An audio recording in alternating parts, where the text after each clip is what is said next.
Greetings, welcome to my studio. I'm so glad you came and visited me again.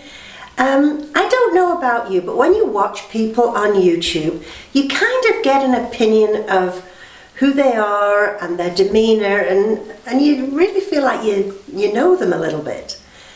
So I'm assuming, but on the outside I probably look like a refined English lady.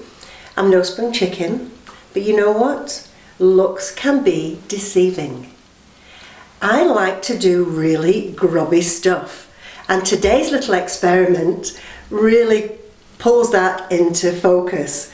So my inspiration for the useless material I'm going to use today in the experiment to make art and paint was found at the Auto Wreckers. Now the Auto Wreckers is not for the faint of heart. First of all, I had to get past the guard dog, I had to get past the security guy, and trying to explain why I needed to go in there and dig around the old cars looking for rust and bits and bobs that I might be able to use in art. It was tricky. Anyway, they let me in, and what I was hoping to find was rust. So I took myself a file and I chiseled away at old rusty cars, and I got myself some rust in the hopes that I could turn it into art. But before I left, the owner of the Auto Wreckers came out to see me and find out what I was up to, really. And he gave me just a teeny tiny little bit of the inside of a catalytic converter.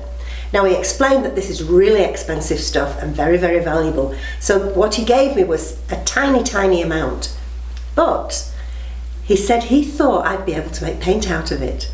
So that's the bonus at the end of this video. I'm going to show you what I made out of a catalytic converter. It's very cool. Anyway, so let's head over to the table and I'll show you exactly how I made paint out of rust.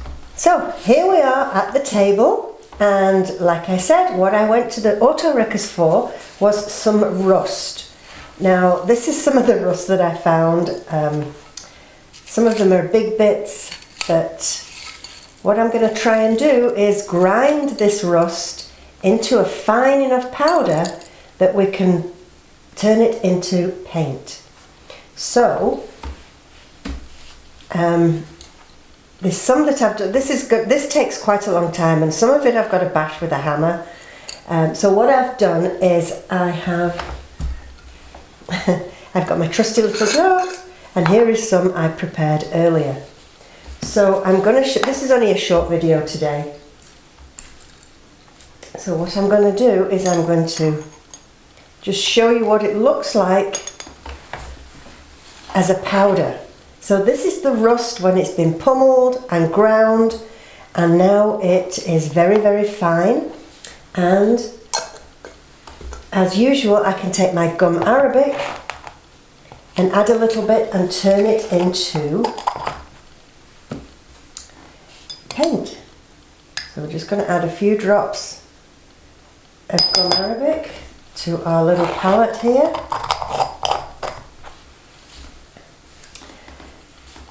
And I need to hold it down, but I want you to be able to see what I'm doing. The gum arabic really doesn't like to play well with others. It doesn't like to mix in, but it seems to be accepting the rust quite well, which is unusual. It's very, very important that you mix your powdered pigment from however you've managed to create your pigment. It's very important. You can see now it's just starting to form a liquidy, but it's very important that you mix it really, really well. Otherwise your paint won't go on smoothly.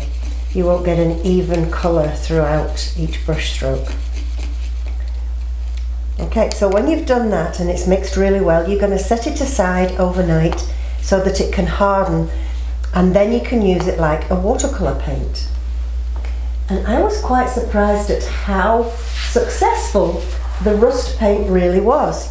So I'm going to show you, I've got one that I created earlier, like in the cooking show. So this is hard, this is the rust paint, And this is what I was telling you about. This is the paint that I made from catalytic converter. So there was only a teeny tiny little bit, and I don't have any more that I can show you what it looked like before I ground it. That's all I had. But I managed to get quite a bit of rust. So I'll show you how the rust works. So just like watercolour paint, you're going to add some water, and this kind of needs quite a lot. A little tip when you're using these homemade paints, especially things that are rough, don't use good brushes, because it wrecks your paintbrushes. So yeah, save your good brushes for better quality paint. Okay, so look at this. It goes on really nice and smooth. You can still see little tiny bits of I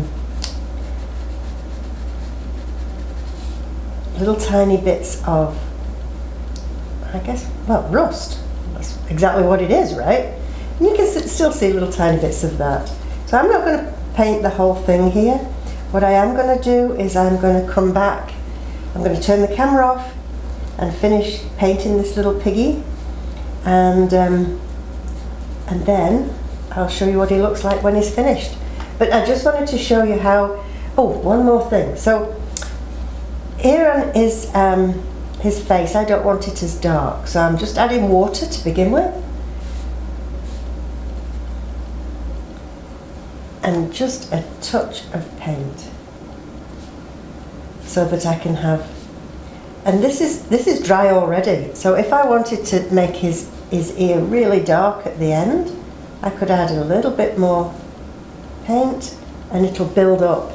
So you can build up shade and create highlights and shadows.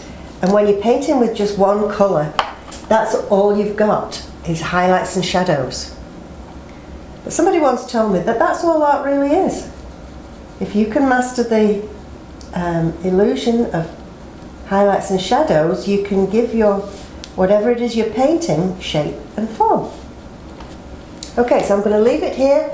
I'm going to turn the video camera off and I'll come back when it's done. Oh, but before I do, I'm going to show you what I painted with the paint that I made from catalytic converter.